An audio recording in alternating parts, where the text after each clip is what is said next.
Hello, I am making this video for those who are new to Radiant Residence and have no clue on what to actually do when they enter a game. I will split the video in 3 parts, part 1 all the items and what they do, part 2 all the events within the game, and the final part some tips and what is important within the game. Also, I would like to say I stream Radiant Residence quite often, so if you would like to check my Twitch out in the description, it would be highly appreciated. Also, I play with viewers and like helping people out. Part 1 all the items in the game. We will start with the important things first. The main 3 items you will require when starting your game: the gas mask, the backpack and the blueprint. As of this video being made, the map is not a necessity right now. The gas mask. This will help you avoid sickness and overall radiation damage when going on an expedition, so this is required. The backpack is also a required item for your run as it grants an extra 4 hands, meaning you can hold up to 8 items doing the run with only 4 hands, will greatly reduce the amount of stuff you come back with from expeditions. The blueprint. Some may disagree and say the blueprint isn't needed for a good run, but I would like to say being able to upgrade your weapons make life a hell of a lot easier. These are the 3 main items you should grab at the start of your run. If you don't acquire these at the start, I would recommend restarting your run, as these items can be gained as you play. They can only be found at the start of the game during your 60 seconds. We will move on to some other items. Food and water are needed to survive, that much is clear. Soap is good to have as this will help you keep you clean, and also this is needed to stop the spread of fungus. If not controlled, will create fungus monsters. Rat traps and bug spray. These 2 items help to get rid of rats and spiders. They can also be used in trades for other items on the emails. Also, you will bump into the mutant rat, which I will explain further on. Next, we have batteries. These are needed for upgrades and purchasing items on the emails. They also are needed for powering the generator, which I will explain later. Moving on, we have duct tape. This is used to fix breaks, but I do not recommend doing this as it is vital for upgrading weapons, and you need a lot of it. Finally, we have the toolbox and flashlight. These are both needed but are required. The toolbox is needed for trades, and also fixing holes in the walls where zombies have broken in, or using the whole toolbox to fix the ceiling where raiders have entered. The flashlight, you could say, is needed for a run, but it tends to have some issues. The flashlight can help to see into the back rooms during expeditions, and can also help to see darker spots of shelves to see the items better. One last item is the med kit. The med kit is vital. Make sure to have a lot of these on standby as you will need them quite often to heal up. Moving on to our next set of items is weapons. To save time, I will just rank all the weapons. You may disagree, this is my personal ranking. First is the laser sword, second the power fist, third the skeleton mace, next the wrench, then the crowbar, the axe, the syringe, I hate the syringe, next the bat, then the stick. This is my ranking of weapons. Moving on to part 2 all the events within the game. Starting vents. Vents can spawn 3 things: spiders, rats and the vent cutie. If you see the vent cutie, make sure to close the vent as she will take a lot of your items and also take half of your HP. Spiders and rats can be removed with rat traps and bug spray. Also, closing the vent will get rid of them after time. Make sure to close the vent on the vent lady. This is the only way to avoid her. Next, we have all the bunker stuff, aka trash, broken pipe, broken ceiling, leaking ceiling, eerie feeling, your generator, and the firewall on your computer. Also, the toilet will break. If you don't clean the trash, your hygiene will reduce faster, leading you to using more soap. Eerie feeling will be a stalker watching you. This could either be a camera taking pictures of you, destroy it, eyes watching you in the cracks of the bunker, and a paper note stuck onto the vault somewhere if not dealt with.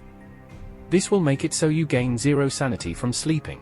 Always recharge your generator. If you don't, you will lose the ability to see your days, and also the bunker goes really dark. Once the generator is off, it can only be turned on with a battery. The firewall, if you don't do this, it will mean you will lose access to the computer, and it can only be gained back through a trade. All of these tasks will need you to complete some mini games to do. They're not hard, so don't worry about it.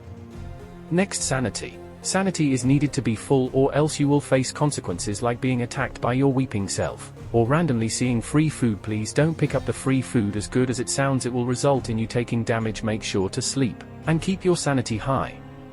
Moving on to some event like the knights. The knights will ask for attacks of food per day. Don't pay this as they will come back and ask for you to defeat a monster for them. In doing this, you will get them off your back, but if you deny, the knights will come and attack you every so often. Next is the aliens. There are 3 aliens events at the moment. This is the people coming to offer you protection from aliens. They ask for payment for this. Do not give them the payment as it isn't required. The second alien event is the aliens coming to ask for payment. If denied, you will be forced to fight them. Upon defeating them, you will find out they are actually imposters and the people who offered you protection from the aliens. Finally, the last alien event is the alien asking for a toy. I forgot to mention the toy thesis toys can be found at the start of the 60 seconds. Although they are not needed, you can grab them to avoid this alien to a game of avoiding walls and jumping over them. Give him the toys to avoid this. Moving on, we have the mutant rat. The mutant rat can be stopped with a rat trap. If you don't have a rat trap, it will lead the mutant rat to run around your bunker giggling while giving you the most annoying sickness where you throw up from your eyeballs, making it hard to see. Do not fear, you can catch the mutant rat by holding E on it or whatever button it is depending what you play on. This will eventually stop the sickness. Next, we have the chickens. The chicken lord. This event will happen randomly. You can be warned about it in one of your emails. The chickens will spawn first, then the chicken lord after. They are easy to defeat, so don't worry. Next is Beans the dog. Beans the dog is good, always keep Beans, she will get you items. Eventually, she will mutate, leading giving you an option to either kick her out or keep her. If you kick her out, she will teleport you into a forest where you have to survive for 30 seconds, but if you're a good human and keep her, she will have a puppy and you will also gain the whistle. This can be used to call Beans to gather you items.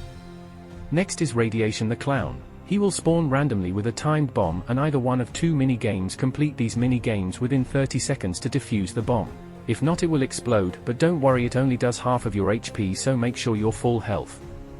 Moving on, we have zombies. This will happen randomly at one of 3 locations in your bunker. At the wooden planked walls, the zombies will attack these walls to enter the bunker. Make sure to kill them and repair the wall with a toolbox. Moving on to cockroaches. These can spawn randomly and reduce your hygiene. Eventually, once you squash enough, they will offer you a peace treaty. If not accepted, a robot roach will spawn and attack you randomly forever. If you accept, you will have an increased hygiene drain. Moving on, we have expeditions now. As of making this video, there is only one location, which is the grocery store. The grocery store can either contain acid rain, raider, or mutants. If you get the raiders, a total of 11 items can spawn at the tent. Make sure to grab them. If the raiders aren't wiped out, they will follow you back to your bunker and blow through your ceiling, costing you a whole toolbox to repair. Finally, we have the ending to this game, the future scientist. He will spawn with his washing machine and ask for help. If you offer help, you have to defend the washing machine from robots. These robots are not strong at all and don't attack you. Once defeated, the scientist will ask for a battery. Once given the battery, he will power the washing machine, triggering an option to continue or destroy it. If you destroy it, you prevent yourself from escaping into the future. If you chose to keep going, there is a chance for the future scientist to kill the scientist, denying you the ending. Although this may seem bad, once the future scientist is defeated, he gives you the laser sword, the best weapon in Radiant Residence. If this doesn't happen, then you will escape into the future and get the only ending in Radiant as of this moment. Moving on to the final part, I have some tips. When starting your game, I would recommend to learn the spawns of the 3 main items and get them first. If you're playing with your friends, even better, designate 3 players to get each item first before getting anything else. Also learn the spawns of each item on expeditions so you can make life easier and know where you're going. Another tip is don't waste resources buying other weapons. Focus on getting the power fist, as this is the best weapon in my opinion. Then max out the fist. While waiting for the email, use the axe, as this is a decent weapon for now. Last final tip is never vote for the voting board.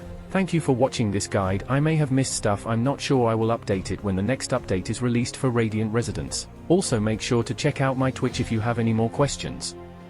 Happy surviving!